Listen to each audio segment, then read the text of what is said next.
Right, John, right. Okay, today, the topic of book review just came up.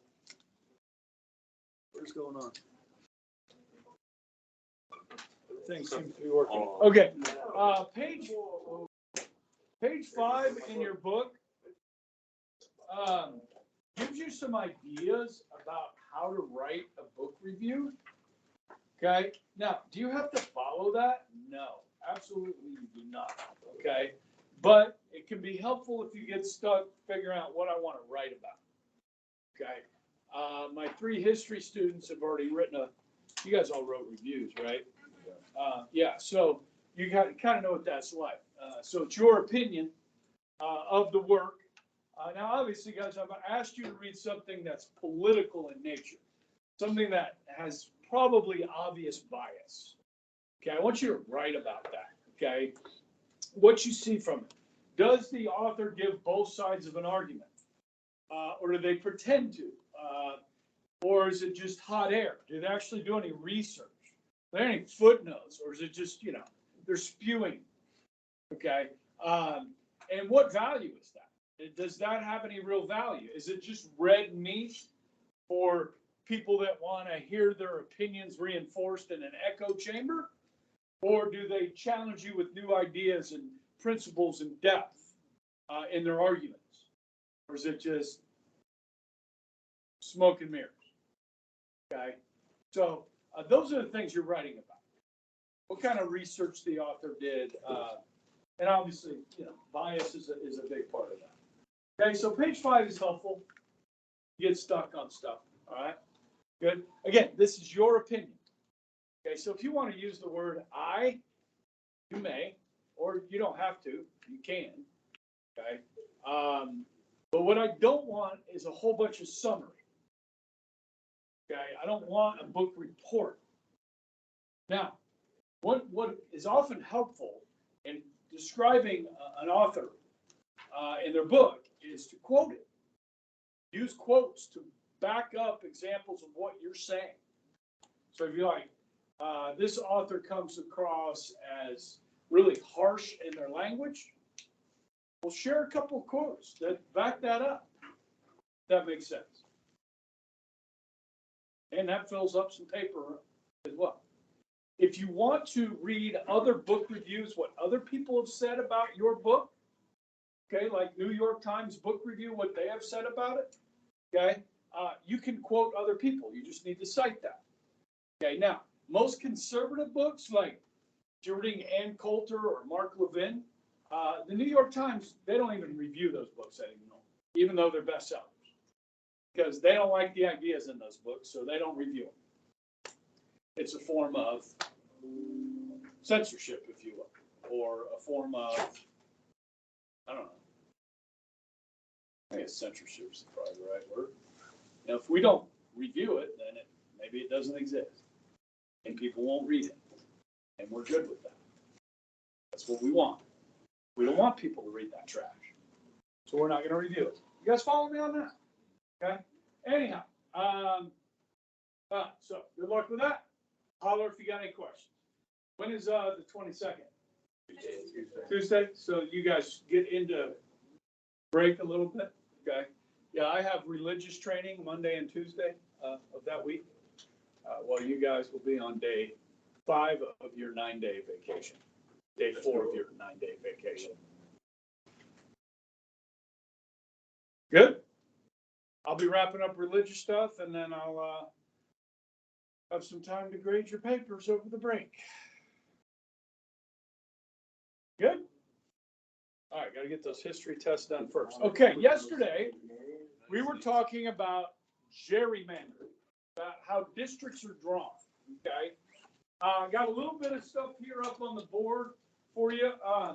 The term gerrymandering originates from 1811, and the governor of Massachusetts named Elbridge Gerry. Okay, now Gerry, guys, this guy was pretty famous back then. He was an anti-federalist. Okay, so remember the Federalists wrote the anti-federalists? Or excuse me, the Federalists wrote the Federalist Papers. There were the anti-federalist papers. Governor Clinton of New York, Governor Gerry of Massachusetts. So these were important figures in American history. Now, when it came to drawing the districts in Massachusetts, under the state law in Massachusetts, the governor got to draw. And somebody looked at a map with a district drawn in Massachusetts and said, that looks like a salamander. And so they put the two words together, Gerry and salamander. And we get gerrymandering. It might be good to know. I mean, it's just good. I don't know if there's a question on that. I know in my regular class I make them write about it. I don't know if I have you write about it. All right, so I'm going to show you how this is done.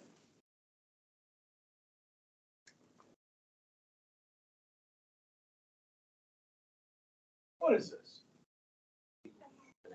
Describe this apple. They're cute. Wow. Very big apple.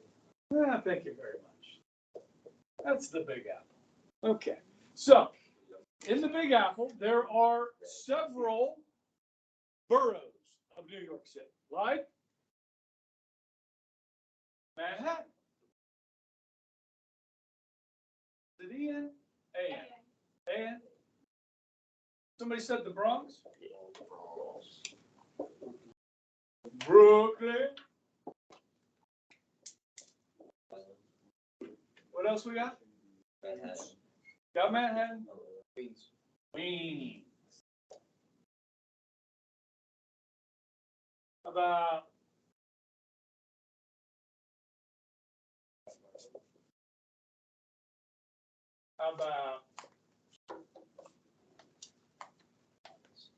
thank you. Thank you.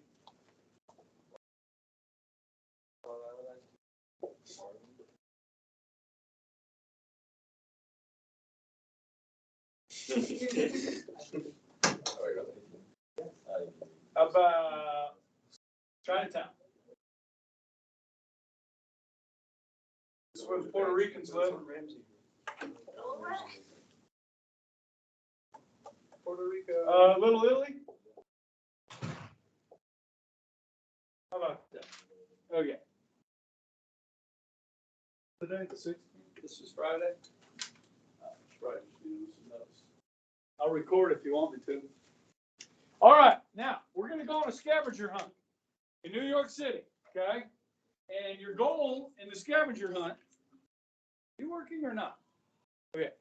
The goal in the scavenger hunt is, now this may be challenging, is to find a Republican in New York City.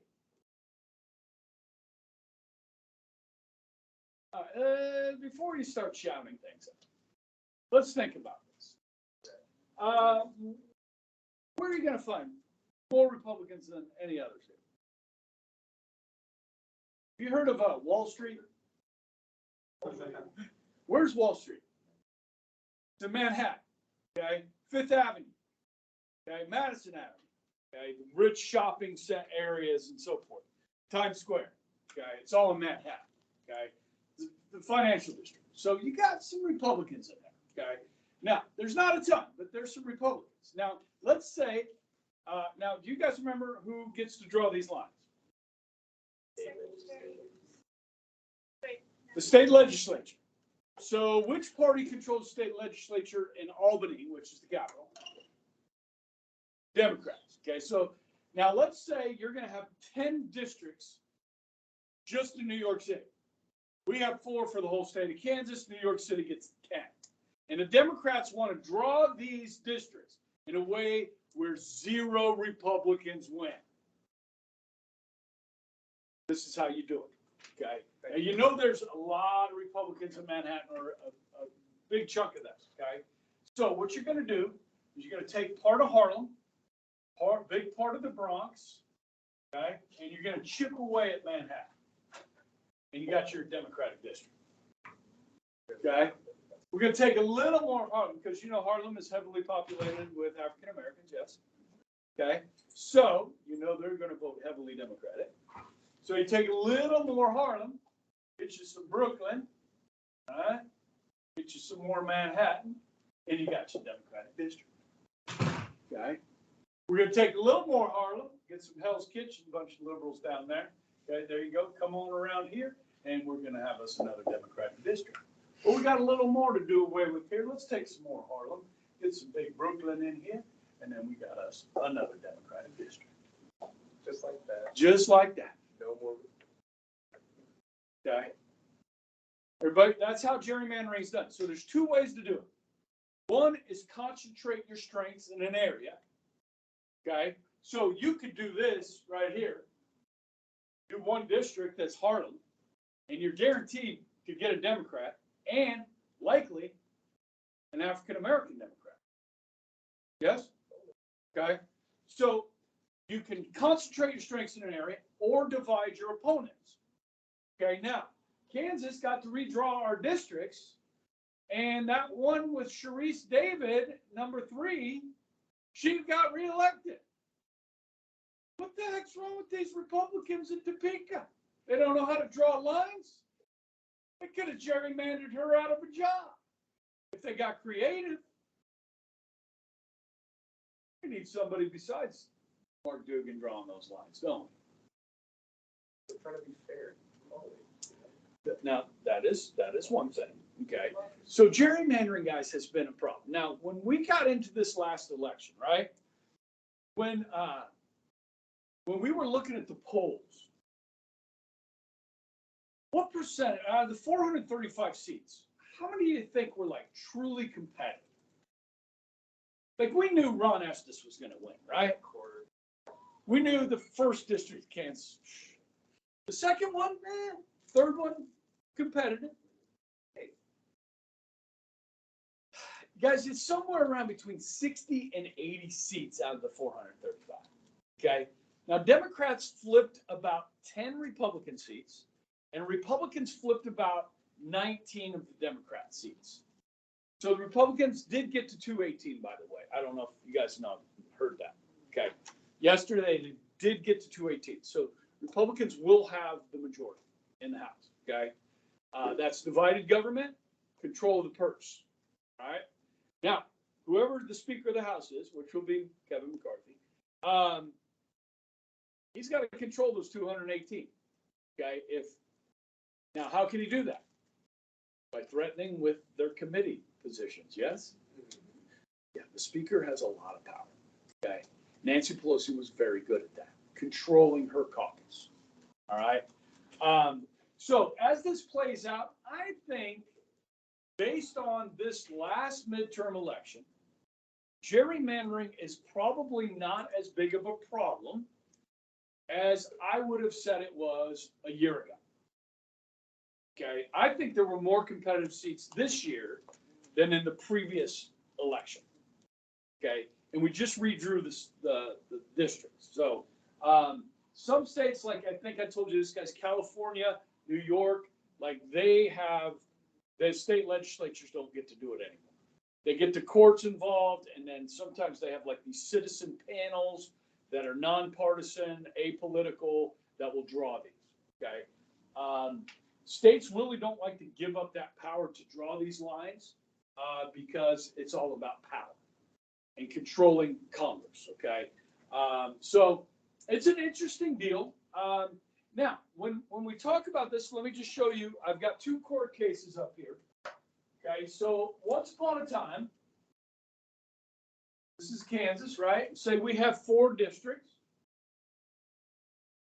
We could just draw them like this.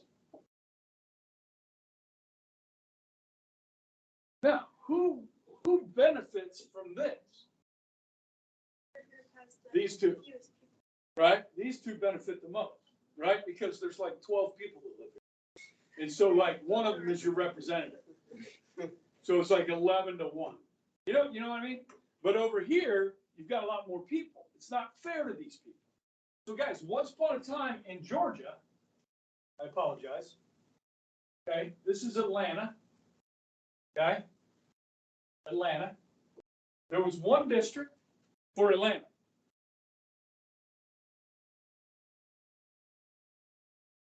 That's how they did it.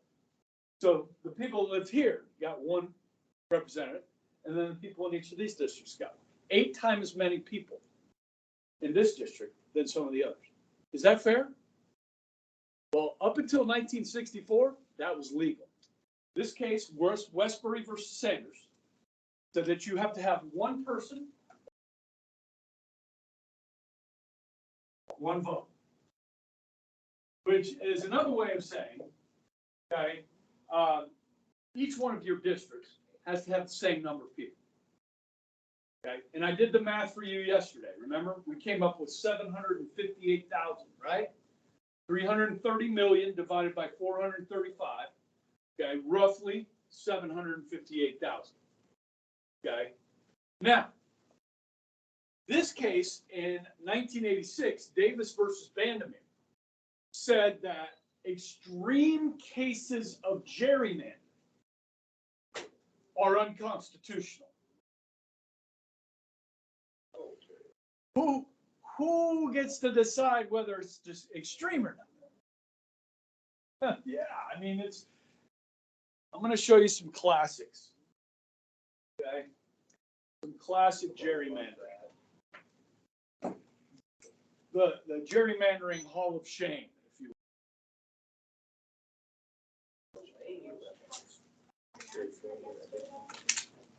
Oh, yeah, well, what's Trump's now? He's running. Who, what? Oh, Trump? Yeah, he's gonna run. I don't know what else that he would. Yeah, or that he's not running. Yeah. His daughter posted something on Instagram yesterday that was pretty interesting. Like supporting him or not? Like not supporting. Yeah, well, you know. Here's Herschel Walker's sons. I love my father very much this time around. I am choosing to prioritize my young children and the private life we are creating as a family. While I will always love and support my father going forward, I will do so outside the political arena. Okay. No, sure, that's Bye fine. bye. Oh, well. All right, Maryland's 3rd district. The praying mantis.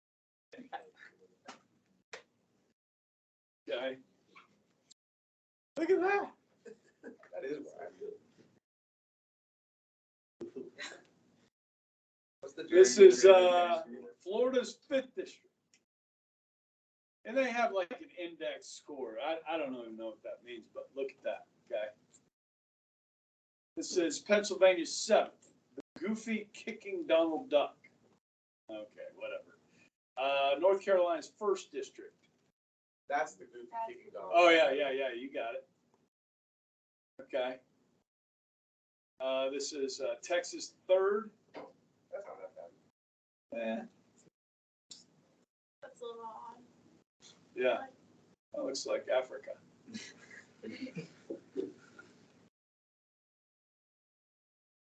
Illinois 4th. Oh, wow.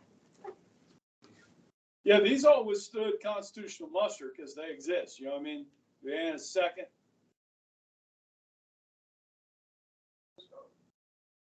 Yeah, I mean, The tail end on the left is better. yeah. They have to be contiguous. You know what I mean by contiguous, right? So, yeah. That's pretty interesting stuff, guys, okay?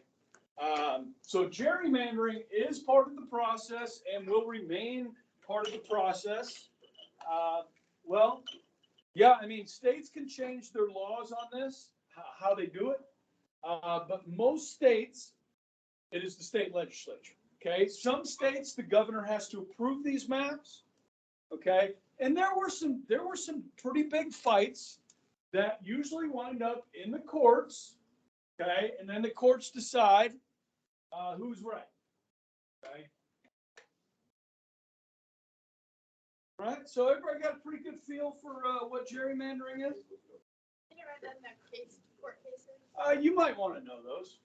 Westbury versus Senator Davis versus Vandermeer. What is that?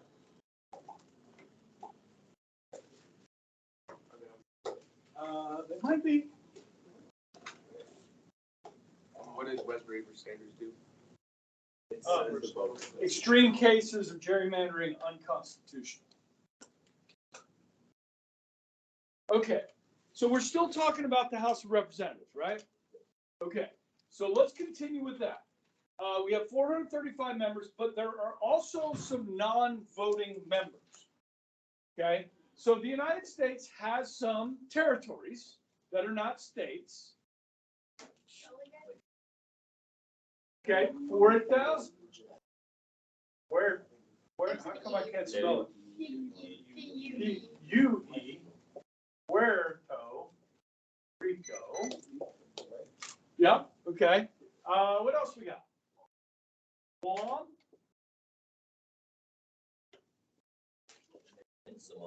Samoa. Jeez. American.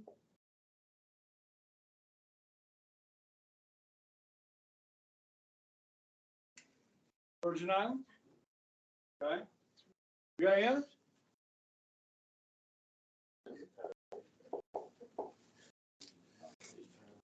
Okay. DC.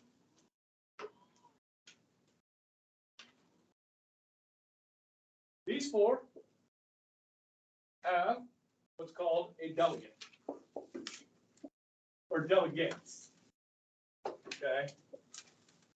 Puerto Rico has a resident commissioner.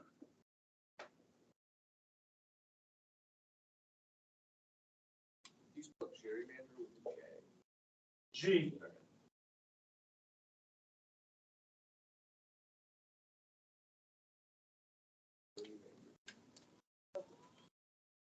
Now, all of these delegates and or resident commissioners can vote in committee, can speak in committee, can ask questions at committee hearings.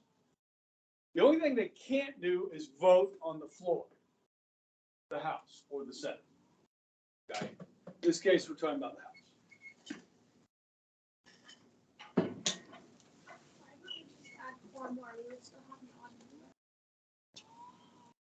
Give them representation. Is that what you're saying? Yeah. Well, under the Constitution, be a state. So we could make them states. We could add 4 states.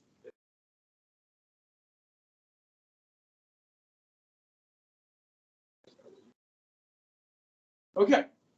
The next thing we talk about with the House of Representatives is the leadership. Okay. And we've already talked about that somewhat, but we'll go back to it briefly. Starting on page 74, guys, you have the leadership. Okay. And the most powerful person in the United States House of Representatives is the Speaker of the House, right?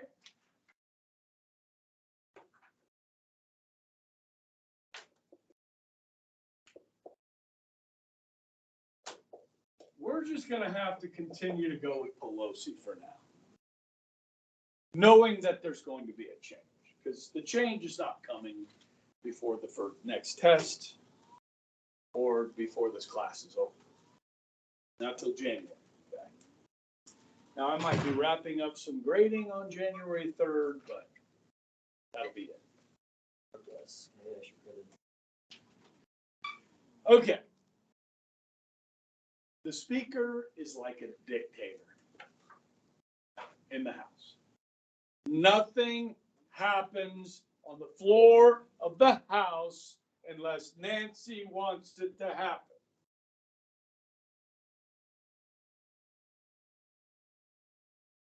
Now, did any of you guys do 4-H growing up? Are you familiar with parliamentary procedures? Huh? Anybody familiar with parliamentary procedure? Okay. If I am on the floor of the House of Representatives and I am a member of Congress, I am a representative, and you are all represented, okay, I do not speak to you directly. You do not speak to me directly on the floor.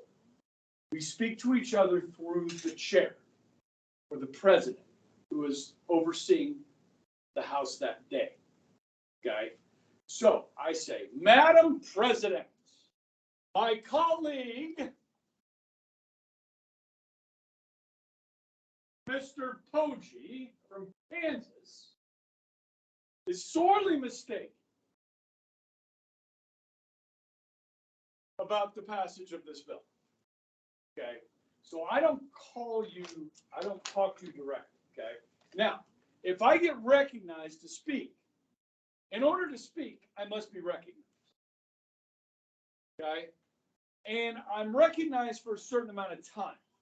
Now, if I'm recognized for 5 minutes and you want to say something, Representative Laura, raise your hand. Representative Laura said, yes, will the Mr. Ebright of Kansas yield for a question? And I said, yes, I will yield for a question. You have the floor. Okay, then you can talk. And when you're done with that question, or you start rambling on, I will say to the chair, I will say, Madam Chair, do I still have my time? Because you're not shutting up. You're supposed to ask a question, but now you're talking. Okay. And yes, the chair will say, yes, Mr. Wright, your time is restored. You have to shut up. This is parliamentary procedure. It prevents people from getting into arguments. When you have 435 people in the room, you need a procedure. Yes? Okay.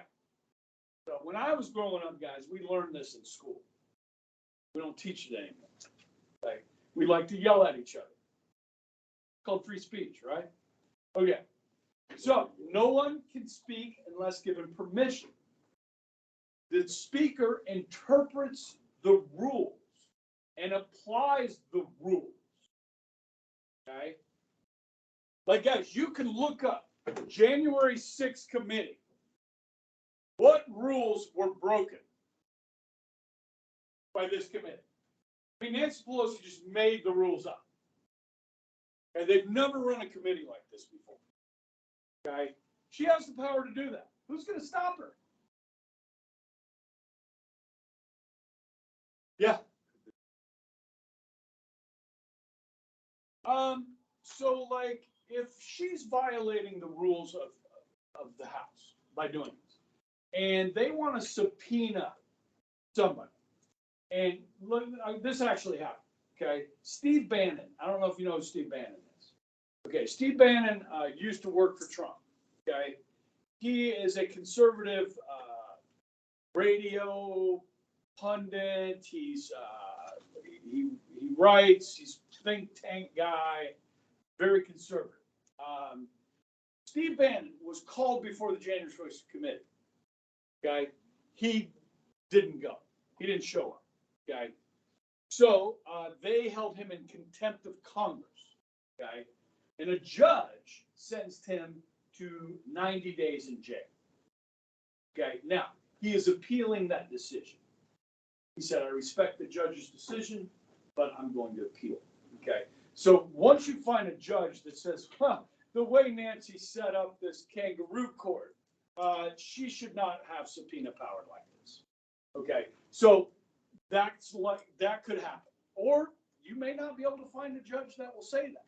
It depends on where that where that case is appealed to and which judges are hearing it. Okay, so it does give her opponents something to fight back with. The fact that she broke norms of how committees are run, select committees are run. Okay. Now, here's a really important one, guys. Okay, this is where the power is. Let's say we're all Democrats, okay, and you want to introduce a piece of legislation.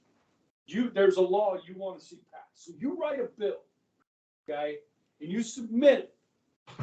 It's given a number, it's given a reading, and then it's submitted to the congressional record.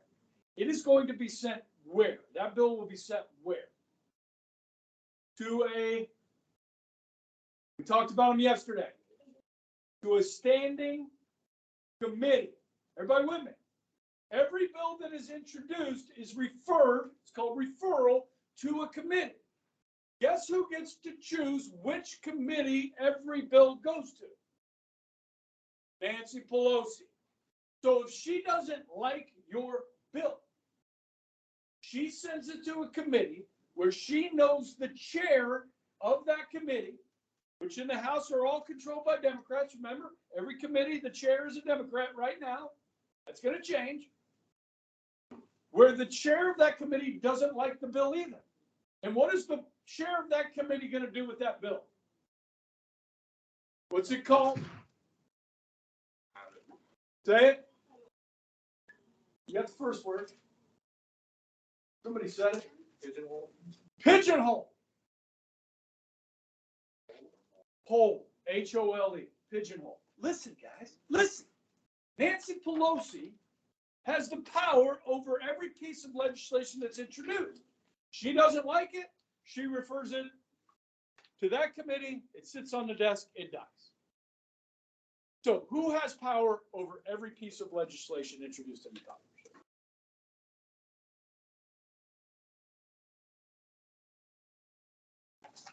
Yeah, that's power. Okay? Nothing you can do about it. All right. And who gets to decide which committee you Democrats are going to sit on? Nancy Pelosi. Okay? Like I said, guys, I'm not kidding when I say it's like a dictatorship in the House. Okay? The last thing on this, guys, with the speaker, guys, members of Congress do not have to vote. If there's a vote, they don't have to vote. Okay? But the speaker can be forced to vote to create or break a tie. Okay? Just an interesting rule. Otherwise, they don't have to vote.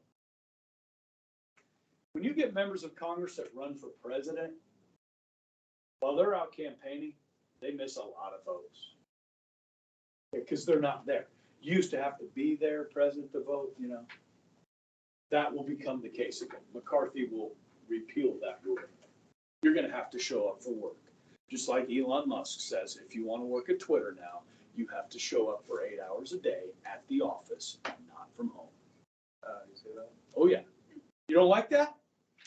Go find another job. This work at home stuff, guys. You like that? I can't. I have such a hard time grading papers at home. I'm sorry. I just do. When I'm at home, I'm at home. I don't want to work. You know what I mean? I do grade papers at home occasionally. That would be a failure. I don't know about you guys. Some people can do it, but really, what kind of productivity are you getting from workers while they're working at home? Any of your parents work from home? Do they do other things during the workday that while they should be working? You don't have to call them out. I know it happens. Now, it may not happen with your parents, but come on, man. I got to run an errand. I got to do this or that. Oh, my soap opera's on. Hey, give me the rest of this good part. Don't be hating. Oh my gosh, I'm not hating on it. The General Hospital got me through college. All right. What do we got? Okay, so who's the number 2 person in charge in the House? In the House, majority leader. Okay, that's your number 2. Whoa, okay.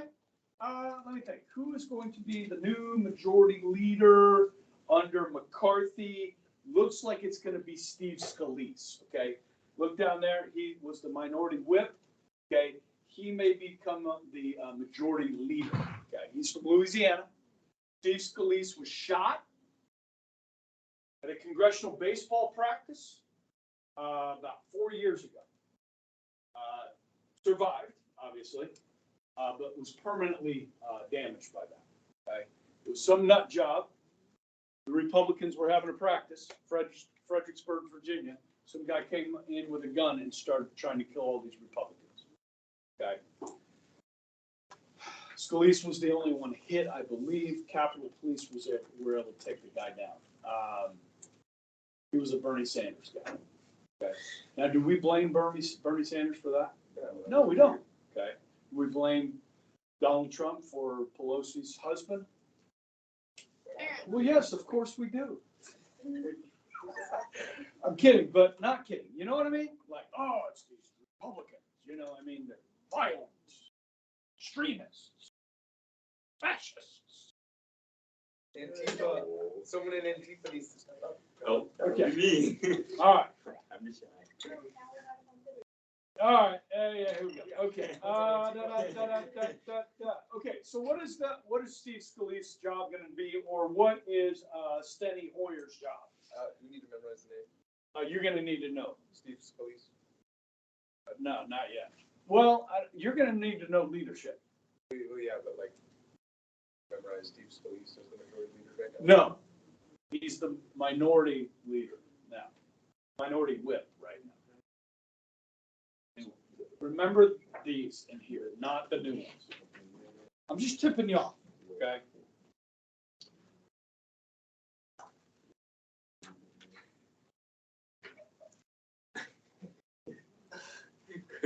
Watch the video just to see them.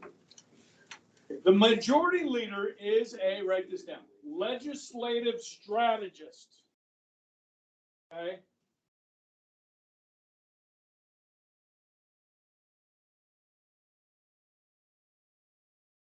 He is a legislative strategist that steers, like driving steers legislation on the floor.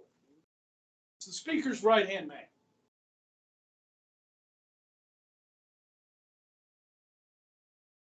Some new lifts yesterday, and my freaking tricep is here.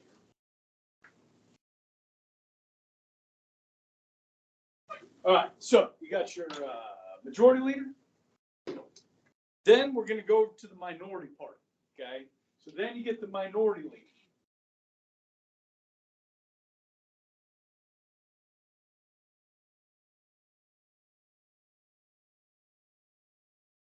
Yes, no, minority means you have fewer seats in the House than the majority. Okay, good. Just want to make sure everybody knew that. Yes. So in like a succession type of way, like if the speaker and the majority leader were, it would. Minority doesn't move. Yeah. Really, the only power the minority has is over their own caucus. Okay, so who we have? Minority leader. It is Kevin McCarthy. Okay, so McCarthy only has power over which committees his members are on. Okay. Obviously, he tries to keep the Republicans united against the Democrats. Okay. And you know, may even try and pull off, you know, pick off some Democrat votes, take them away from the speaker, that sort of thing. Okay. The next position of power in the House and the Senate is called the whip. Okay, so you're going to have a majority whip and a minority whip. Okay, this is the third most powerful position in the House for the majority. Okay, the whip. Any idea what the whip might do? Yes. Oh. Yes. So have you ever heard the term twist somebody's arm? Get them to do what you want? Okay. This is what the whip does. The whip tries to convince members to vote a certain way. Yeah.